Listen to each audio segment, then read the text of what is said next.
Empire Files team traveled the West Bank and Palestine. What we saw was one of the biggest human rights disasters on the planet. A brutal and growing military occupation that thrives off U.S. sponsorship, soon to be strengthened even more by another $38 billion in U.S. tax dollars, the largest military aid deal in history. This stark reality is never taught to us in school, and whenever we do hear about Palestine in the media, it might as well be directly from the Pentagon. It's a place the majority of Americans only get a first-hand look at on so-called birthright tours, which sell Israel as a fun, peace-loving country, living under threat of genocide from Muslims. The side we saw was very, very different. But the truth is actually much clearer. And before we show you what we saw on the ground, we must go back to understand the real history of how things got to where they are today. Many people have seen this famous map, showing the ever-shrinking borders of Palestine. But likely far less people could explain why the borders have changed so dramatically. Each phase and the stories behind them are essential pieces to a puzzle that we're told is just too complicated. First, how did these original borders of Palestine form, from the Jordan River to the Mediterranean Sea? The countries of the modern Middle East were once the same swath of territory owned by the Ottoman Empire.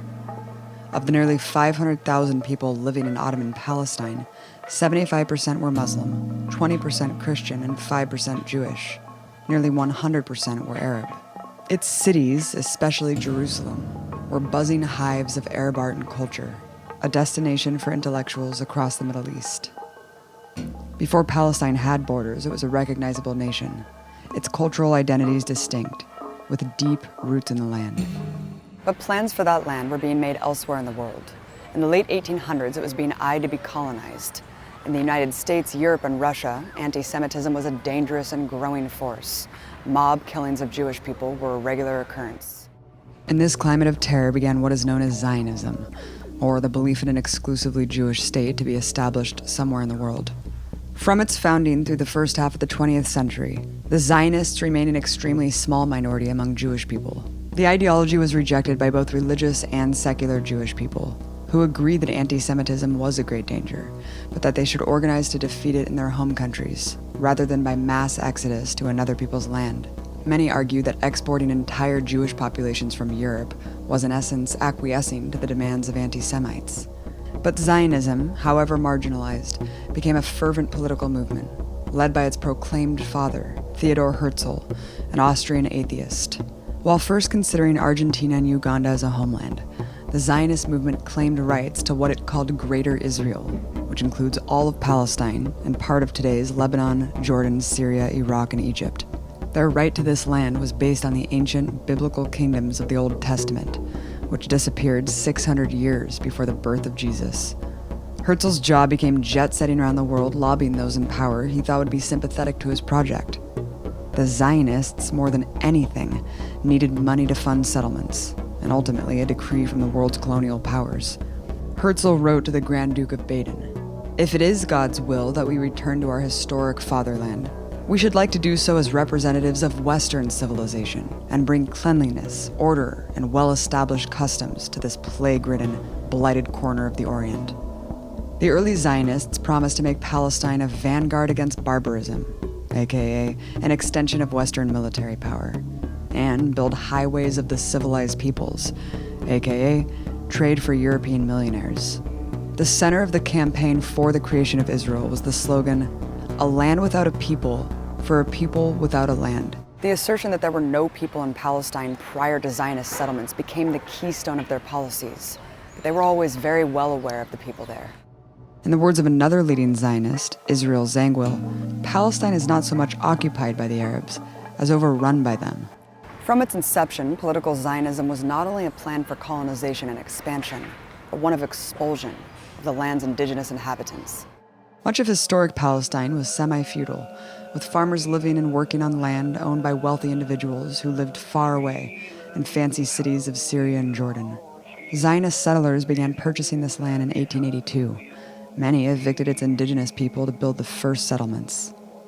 Despite Jews, Muslims, and Christians living in relative harmony for thousands of years, this sprouted immediate tension and conflict. With the Zionist project getting a slow start, a new opportunity presented itself with the outbreak of World War I. Herzl and his partners knew the victors would be slicing up the colonies of the losers. which included Palestine. Aristocrats from Great Britain, France, and Russia were secretly carving up the Middle East amongst themselves. The infamous Sykes-Picot Agreement drew new borders, creating Jordan, Lebanon, Syria, and the first formal borders of Palestine. It was put under British colonial control. Riots in Jerusalem protested the takeover by yet another empire.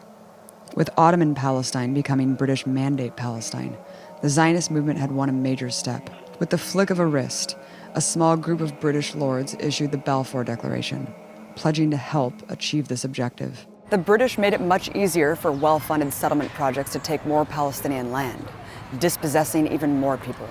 Yet Zionists' aim for a homeland in all of Greater Israel, without the indigenous Arabs, was still driving them. In 1919, a U.S. envoy reported, the Zionists looked forward to a practically complete dispossession of the present non-Jewish inhabitants of Palestine. Settlers had now become 10% of the population, growing with large donations from Western tycoons. The settlements had already created a refugee crisis. This photo from 1929 depicts a rally in Syria of Palestinian refugees, of which there were 50,000. With this new backing, the colonial project picked up its pace, purchasing even larger chunks of earth from the feudal landlords and creating small pockets of territory. Leader in the settlement movement, Ben-Gurion, who would become Israel's first prime minister and mascot for Tel Aviv's airport, wrote about the early days. We were not just working. We were conquering land. We were a company of conquistadors. From 1920 to 1939, the settler population rose from 10 to 30%, and there was no confusion about what they were there to do. As Gurion himself said, we must expel the Arabs and take their places. Throughout these years, Palestinians launched several attacks on the encroaching settlements. Big clashes between settlers and Palestinians in cities grew deadly, killing many on both sides. But an era of wildly disproportionate death was about to begin. In 1936, the Palestinians launched a mass general strike. Protests lit up in numerous cities, and the strike held strong for 6 months. While initially peaceful, the British occupiers responded by declaring martial law. They recruited Zionist fighters to join them in raiding and attacking Palestinian villages. Scores of dissidents were executed. The strike evolved into an armed uprising against British rule. The British, along with their Zionist partners, used a strategy of blowing up thousands of Palestinian homes. On a single day in the village of Jaffa, they demolished over 200. This uprising was drowned in blood by the sheer force of the British imperial machine by 1939. 5,000 Palestinians were left dead. On the other side, 300 settlers and 250 British soldiers. It was through this bloody repression that the Zionists formed a bona fide armed forces, with thousands of them who were trained and armed by the British Army. In reality, it consisted of 2 wings. The Haganah, the official military force recognized by British authorities, and the other, a more radical wing, the Zionist militias. The biggest, the Irgun, with membership in the thousands. The Irgun was a more hardline terrorist organization that mostly targeted Palestinians, bombing civilian markets and more. Years later, they would also start attacking British soldiers. Their most famous attack was the bombing of the King David Hotel, murdering 91 people, among them 17 Jews. This ruthless approach of the Irgun was so popular in the settler consciousness that one of its head commanders, who presided over many massacres, would later become Prime Minister of Israel, Menachem Begin. Albert Einstein and dozens of other Jewish academics and icons published a letter in the New York Times describing Begin's movement as a political party closely akin in its organization, methods, political philosophy, and social appeal to the Nazi and fascist parties. As both the Haganah and the Irgun advanced colonization, their goal remained clear. President of the Jewish National Fund, a group designated to reclaim the land of Israel, Joseph Weitz, wrote in 1940, "There is no room for both people in this country, and there is no way, besides transferring the Arabs from here to neighboring countries, to transfer them all. We must not leave a single village, a single tribe."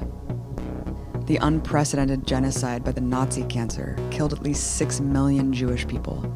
Millions more were exterminated for their nationality, for being gay, leftists, and more. The utter fear the Holocaust unleashed greatly popularized the formerly fringe ideology of Zionism to large sectors of Jewish society.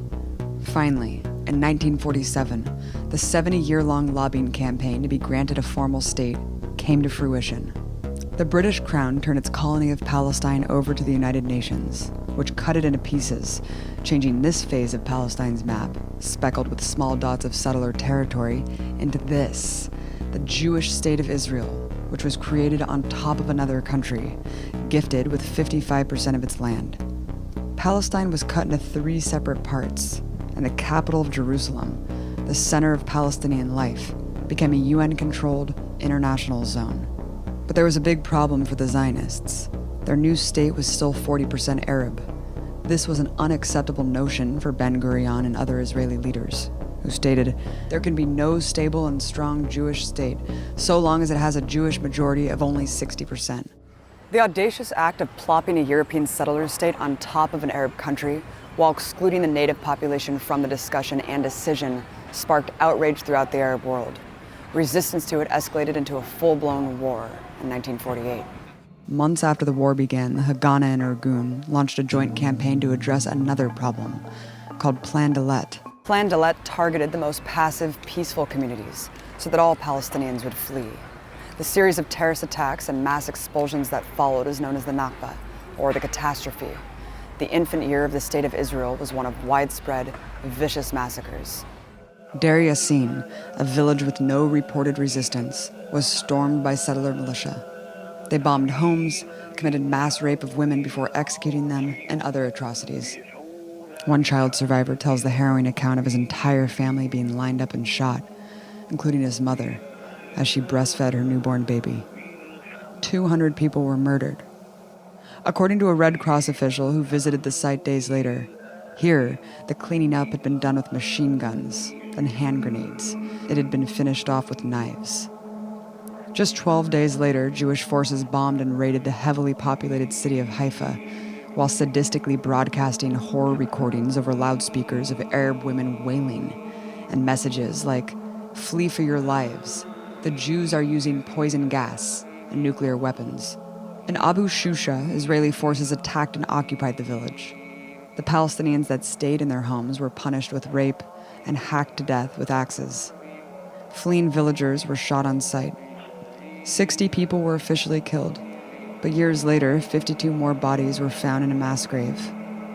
Al-Dawayima was also captured by Israeli forces, who murdered its men, women, and children. 200 bodies were found, with another 250 missing. Days later, Israeli troops marched into the village of Saliha and blew up a mosque, killing the nearly 80 people taking refuge inside.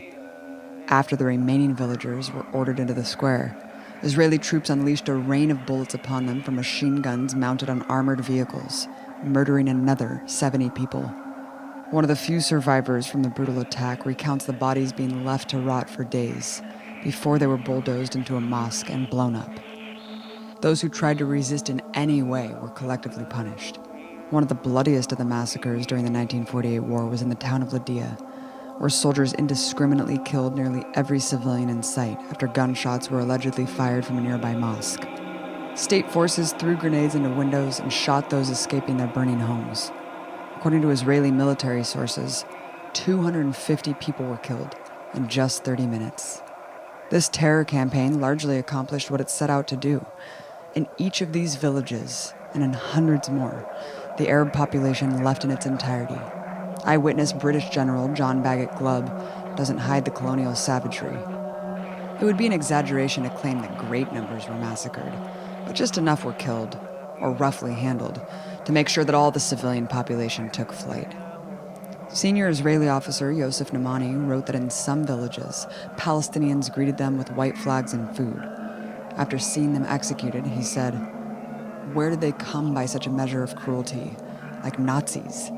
Is there no more humane way of expelling the inhabitants than such methods?" Nearly 800,000 fled their homes in this barrage of violence.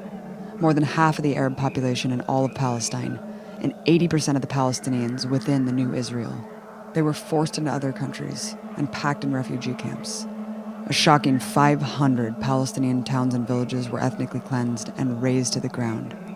The rubble would be the foundation of the new Israeli settlements. Moshe Dayan, a military commander in the 1948 war and national icon, stated, "Jewish villages were built in the place of Arab villages. You don't even know the names of these Arab villages, and I don't blame you, because the geography books no longer exist. Not only do the books not exist, the Arab villages aren't there either. There is not one single place built in this country that did not have a former Arab population." In this brutal rampage, the military already seized half of what had been allotted to the Palestinians. By the end of 1948, Zionists had conquered 78% of Palestine. Palestinians now left with only 22%. While some in the Palestinian resistance carried out their own attacks on civilians during the war, nothing compared to the scale of Israeli crimes during the Nakba. And as Israeli historian Ilan Pappé explained, these acts took place in the context of an ethnic cleansing that carried with it atrocious acts of mass killing and butchering of thousands of Palestinians, who were killed ruthlessly and savagely by Israeli troops of all backgrounds, ranks, and ages. This violent expulsion of nearly 1 million people was so outrageous that it forced the UN to respond, issuing a resolution ordering Israel to allow all 800,000 Palestinian refugees to return to their homes. Land ownership for Palestinians plummeted. Before 1948, Palestinians owned 90% of the land. 4 years later, they owned only 3%. To this day, they remain displaced. Tens of thousands still remain in refugee camps. Israel's excuse for refusing to honor this UN resolution is that the Palestinians left voluntarily. For those who remain inside the borders of Israel, the new regime codified into law the superiority of Jewish settlers. Israel legalized the theft of Palestinian homes and land, limited political participation, and implemented a separate set of rights. Arab areas were occupied by the military and subjected to curfews. Many were arbitrarily arrested and deported. While the settlers were depopulating the land of Arabs, they also needed to repopulate it with Jews. Fear of anti-Semitism around the world was the main driver. After the 1948 war, Jews in Arab countries were targeted by a rash of anti-Semitic violence, but some in the Zionist project were even willing to sacrifice their own. From 1951 to 1952, there was a series of bombings in Baghdad, Iraq, against synagogues and other Jewish targets, causing dozens of casualties. A group called the Zionist Underground was found responsible by the pro-Western Iraqi government. This is confirmed by former CIA officer Wilbur Crane Eveland, writing, "In an attempt to portray the Iraqis as anti-American and to terrorize the Jews, the Zionists planted bombs in the U.S. Information Service Library and in the synagogues. Soon, leaflets began to appear urging Jews to flee to Israel. Most of the world believed reports that Arab terrorism had motivated the flight of the Iraqi Jews, whom the Zionists had rescued, really just in order to increase Israel's Jewish population.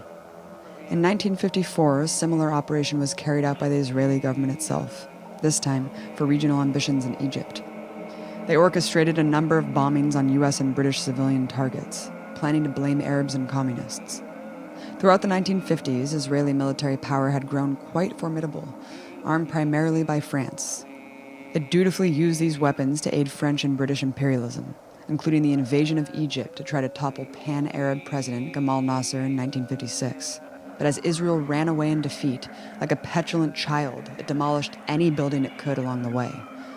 This earned the eye of the U.S. empire. Recognizing Israel's value against nationalist movements like Nasser's, the U.S. became its main military financier and pledged its own military to protect Israel. By 1967, Israel was a far stronger military machine, with monstrous American forces standing behind it. But even Israel's main ally was not safe from its brutal belligerents. That year, unmarked Israeli warplanes and torpedo boats aggressively attacked a U.S. Navy ship in international waters off the coast of Egypt. The relentless barrage on the USS Liberty, which had an American flag raised high, lasted for an entire 2 hours. 34 people were killed and 174 wounded. According to an NSA report, U.S. officials believed it was impossible for this to be a mistake, and that Israel intended to sink their ship and blame it on Egypt to goad the U.S. into invading. The attack was part of another ambitious land grab by Israel in what became known as the Six-Day War, the next chapter of Zionist expansion. Israel launched surprise attacks on Egypt, Syria, and Jordan.